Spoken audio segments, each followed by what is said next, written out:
Hey everyone, what's going on? Welcome back to the channel. I'm your girl Katrina. In today's video, I'm going to be showing you how you can turn those beautiful stitch files, all of those awesome designs into embroidery patches. Seems like everyone's doing patches. You're seeing patches everywhere. Everyone is selling patches. Everyone is making patches. But how do you make them? You can literally take anything from words to designs to graphics, SVGs, anything, and turn it into a patch. So a patch is going to be any design. And today I'm doing embroidery patches, but I will be having another separate video on how to make patches that's non-embroidery. Oh my goodness, I can't wait to show you that one. So if you don't have an embroidery machine, stay tuned because I will be showing you how to make bomb patches, like raised patches with using vinyl. So stay tuned for that one. But in today's video, we are going to be using my Marquee 20 needle. So it is going to be embroidery. I'm going to be using Chroma Luxe. And I'm going to show you, I'm already using a stitch file. I'm not taking an actual like PNG or JPEG and I'm going to do that, but you can do that as well. But for today, we're going to take a design that is already a DST file, and all we're going to do is turn it into an embroidery patch. So I'm going to show you two different ways inside Chroma Luxe. All right, so if you're interested, if you want to learn, go ahead, stick around for a while. Stay tuned for today's video. Make sure you like and subscribe to the channel if you haven't done so already. I have plenty of other content on how to grow and start your business with all different types of ways, from t-shirts to sublimation to embroidery, and of course laser engraving. But today it's all about embroidery. So without further ado, let's go. I'm going to show you a few ways that you can do it. We're going to use this image for an example. So I'm just going to go ahead and delete this, bring it in again so that way I can show you how to do it. All right, so I'm just going to pull in a file. All right, so I'm going to bring in this love image. As you can see, it's already digitized. Right now it measures around 3.4 by 3.81. I'm going to bring it in just a little bit. I want it to be no bigger than 3 inches. Your patch size can be whatever you want it to be. All right, so mine is around 2.8 by 2.9. All right, so let's bring it in. I like to always keep mine on realistic view, so I'm gonna click on this box to make it look realistic. So this is already digitized. You can embroider it just like this if you are putting it on a garment, putting it on a jacket, or putting it on some. So if you wanted to turn this specific file or something similar to this, or any graphic for that matter, into an actual patch, you're going to need a backing. You're going to need a background so that way it can all be together, and then you can put it on an adhesive backing and then place it on whatever you want. So this doesn't have any background to it, so we're going to have to create one. So I'm going to show you two different ways. You can come over here to the shapes tool and you can actually put a shape behind it. Some people would do it really easy and just put a square or put it in a circle. Typically that's what you see normally for patches, so I'll show you how to do that. You'll come over here. I'm going to grab the rectangular one and I'm going to just form a nice shape, border around it, try to get it as even as I can, just like that, plain and simple. And now what I'm going to do is I'm going to right click, I'm going to click convert to complex fill. Boom, now I have a complex fill. Okay, so now once I've done that, now I'm going to right click again. I'm going to come down to order and I'm going to send to the back. And look at that. Looks nice, right? But the colors are blending. We want a different background. I'm just going to move it over, get it a little bit more center.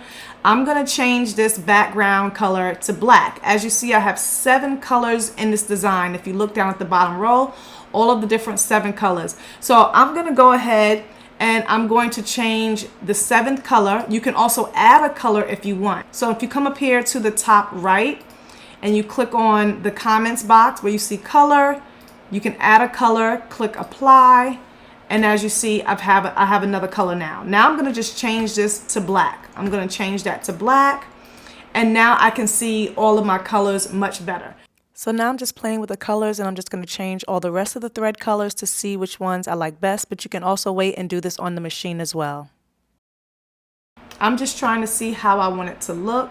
We're not done. So this background color can be any color you want, okay? The background color can be any color you want, but I'm gonna right click again, and now I'm gonna go to utility, and I'm going to create a border because we have to have a satin finish, right? And so I'm gonna make that a different color as well. I'm gonna click on 9 just in case if I wanna change the color. Now, another thing that I like to do is I like to make sure I have a nice thick satin border. Okay, so again, you can change the color if you want. Of course, we're not going to keep it at blue, so let's just go ahead and see what a different color would look like. Purple. Not really feeling that. We'll come back to the color. I might make it white, or you can just keep it black. But now I want to make sure my satin border is thick enough. If you wanted to take the satin border up and make it thicker, come up here to the right hand corner and you would click on this first one where it says steel, whatever it is, the second icon up here, and where you see the width, you can change that. Let's change it to 3.0, and I'm gonna click apply. And now it's a much bigger border. I really like my satin borders to be nice and thicker, so I'm gonna keep it like that. You could even come in here and change some of these, like different colors if you wanted to, but I'm not gonna do all of that. I'm just playing around with some colors to see what would I like. All right, so as you can see right here, once I put the satin border, it got a little close to the sunflower, so I don't like that. So I'm gonna move it out just a little bit, but I wanna make sure I move out the black as well. So I'm gonna select both of them, and now I'm just going to bring it out. Just a little bit, but making sure it's centered. Okay, and that looks good just like that. All right, I definitely didn't want them touching, so now that looks good. And I have a patch. All right, so you can do it like this, or I'm gonna show you another way. I'm gonna go ahead and save this, and then I'm gonna show you another way that you can do it if you don't wanna just do like a regular, square or a circle. Now this file came from Creative Fabrica, and it has different sizes. So this one was much bigger. So I'm gonna make this one a lot smaller, but I'll leave it like that for now. Okay, so I'm gonna turn on my realistic view so that way I can look at it more realistically. So I'm working with the same file. So now I'm gonna come back over to my shapes tool, and instead of doing the rectangle, I'm going to choose the pen tool, and now you can create your own custom shape, your own custom unique outline that's going to be designated and specific to the artwork that you have. So you can make this as custom as you want. So I'm just going to start to create a border, and I'm going to try to keep the same distance. It's going to be a little hard, but we're going to see how well we do. So you can go as close as you want, but if it's a straight line, I try to spread it out so that way it's easier for me and much quicker, because this can be very tedious depending on the shape or depending on how intricate your design is. Okay. And if I notice that it's too close, I'll just create another dot. So here I am just trying to create a nice outline. The sunflower is going to be the most challenging part. All right, so here we go. Trying to go around all these nice curves and edges. And then anything that I don't like, of course, we'll be able to clean it up afterwards, and I'll show you that. So I'm just going around. So I'm going to speed this up just a little bit because it is a little bit of a process, and I'm just going to go all the way around. Now I'm not going to go on the inside. That's all going to be filled. So I'm just doing the outside curves. Okay. And we're going to come all the way over to the V. I'm going to bring it up. I'm going to bring it over just a little bit, and then we're going to connect up there to this one and close it up. All right, there we go. So as you see, I have my shape outline pretty much good, right? Pretty much good. We can tweak it, make it better, but let's go ahead. And now I'm going to select on that whole layer, And just like we did with the rectangle, I'm going to right click, I'm going to come to convert, and I'm going to add a complex fill. Now it's always going to be the last color that's set, which is that sunflower. So again, I'm going to come up to the top right and I'm going to add another color. So now I have 8 colors. I'm going to click apply, and now I'm going to right click it again, come down to order, and I'm going to send it to back. Now you got all these colors here, right? Really looks nice, but you can make it your own. All right, I'm just gonna go ahead, change that color, make it black, make it pop. Okay, so now I'm gonna come to my edit shape tool. I'm gonna make sure my layer is selected, and I'm gonna move out any dots that I don't like, that's too close. If I wanna shape it, expand them, bring them out, whatever you need to do to make it better. So this tool allows you to go back and re-edit all your points and make them look like more of what you wanted to in the beginning. Okay, for the most part, everything looks good. I mean, this is just a tutorial. Sorry if you guys hear my son yelling in the background. I have no idea what he's doing. All right, I'm gonna click on it. I don't like this edge over here, so let's bring this out. So now I'm going to right click, I'm gonna delete that point, and now I can make this more curved, like a flower. Okay, you see, so now I'm going to be deleting some points, and now I'm just going to,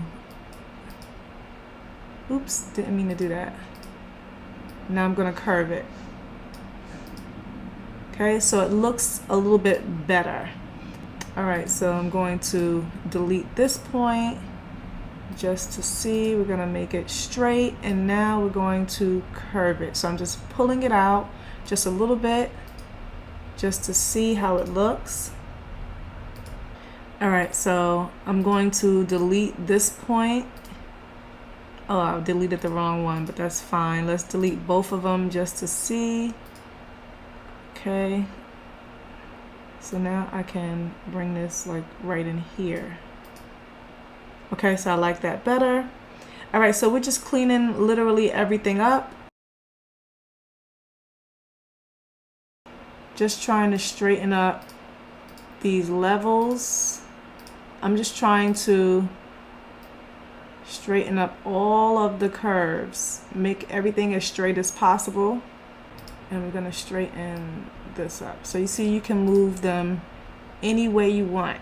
Okay, and now I'm good. So now I'm done with the editing the points, and now I'm going to go ahead, click on utility, and I'm going to create a border. Gonna create a border. As you can see, puts it in black. So we don't want black. Let's just go ahead, add another color, click, make it 9.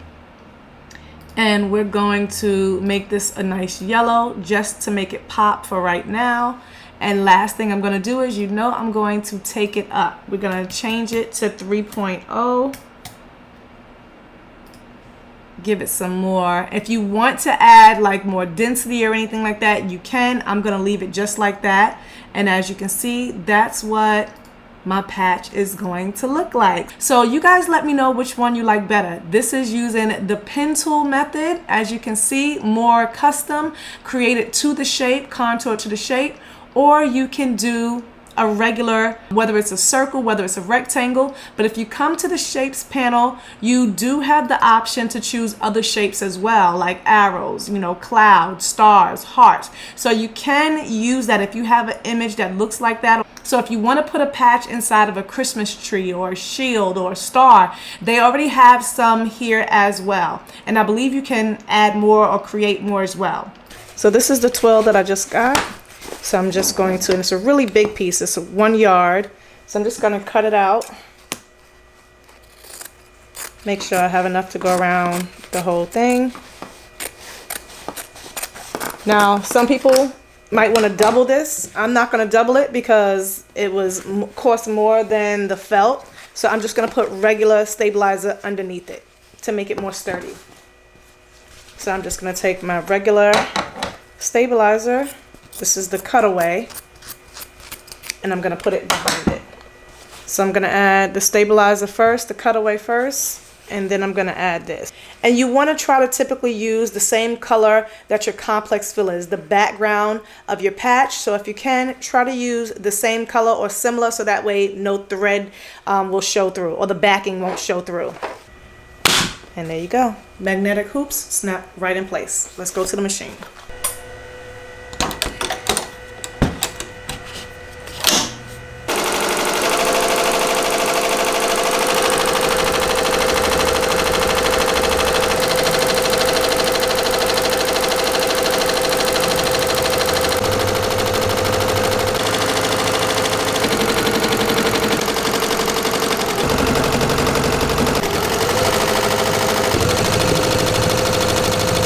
And now I have the white piece of twill in, so we're going to do the second style.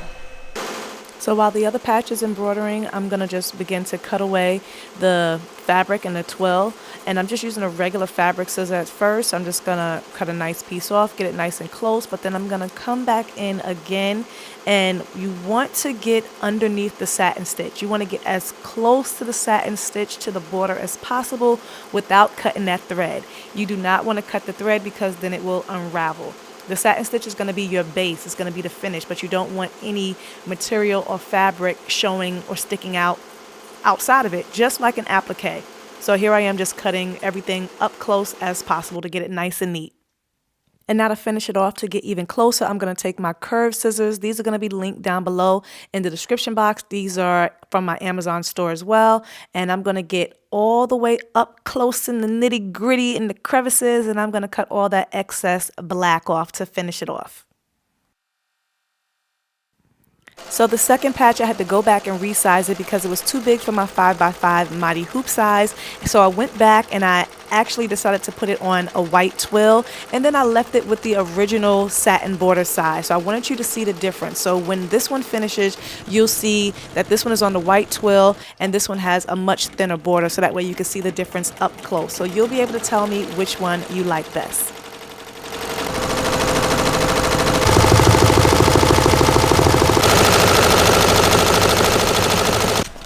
So this is the white one. So I'm going to cut this one out, and then you'll be able to see them both up close. But definitely some differences in this one compared to the other one. So with this one, you definitely have to be a lot more intricate with the moves. So I'm just going to cut around, try to get into all those grooves really as close as I can, and then I'll come back and clean it up.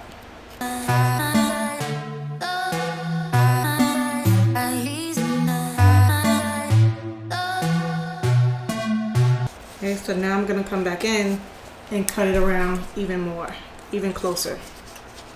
So I'll show you once I am done, making sure I really get up in there nice and close without cutting the black. Yeah, it's the camera in my way, but I want you guys to get an idea of how I get up in there really close. So I'm standing off to the side, so that makes it just a little bit difficult. So I'm gonna go ahead and finish cutting it because I need to be up close in front of it so I can really see, because I don't want to mess up. But I'm gonna clean everything up and then I'll show you in the end.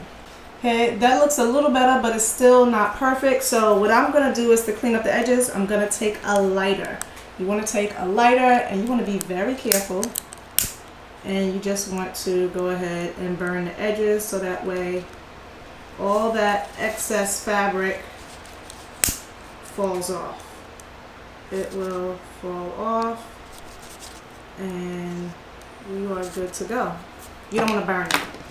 Okay, so let's do this one. This one is pretty much good.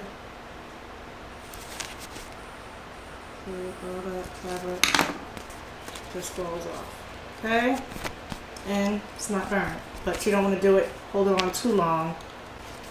There you have it, my little love sunflower patches. Okay, so let me know which one you like better, which version, and have fun creating your patches. Hope this video helped.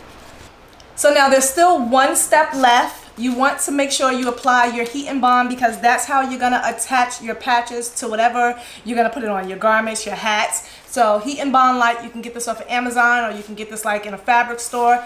It's gonna be linked down below in the description box. I'm not gonna show that step because it's really simple and easy. All you do is just press it on, and then you press the patch onto your garment. I've showed this in plenty of videos, so it's really straightforward and simple. You just cut it out to the shape of this, press it on the back, and then the sticky side, the adhesive side, will be on the back, and then you'll press it onto your garment. And again, you don't have to peel it off because you don't have to use it right away. You can save it, and you can even sell them. So if you want to sell a patch, you're selling patches, you want to keep it on, and then they'll peel the backing off so that way they can expose the glue, and then they'll press it on their garments. So whatever fabric you decide to go with, whether you go with twill, whether you go with fleece, and there's some other ones. Some people use water soluble, some people are using plastic now. I'm going to be doing a lot more videos, a lot more tutorials with different ways to show patches. So the main thing was I really just wanted to jump into Ricoma and show you on desktop view how to take your files and turn them into a patch. So I really hope this video was helpful. If you're looking to upgrade your hoops from the regular hoops that come with your machine, you can pretty much find a Mighty hoop for all embroidery machines, all sizes.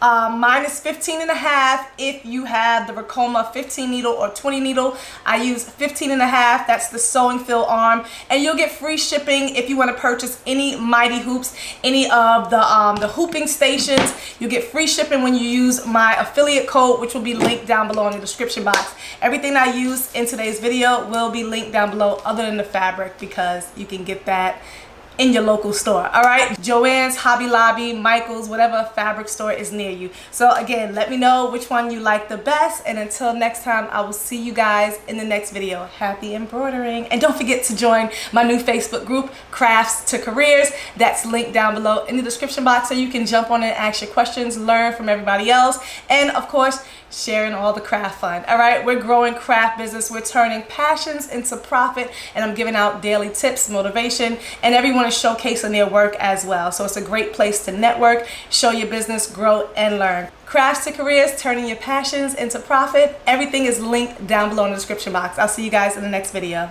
Bye.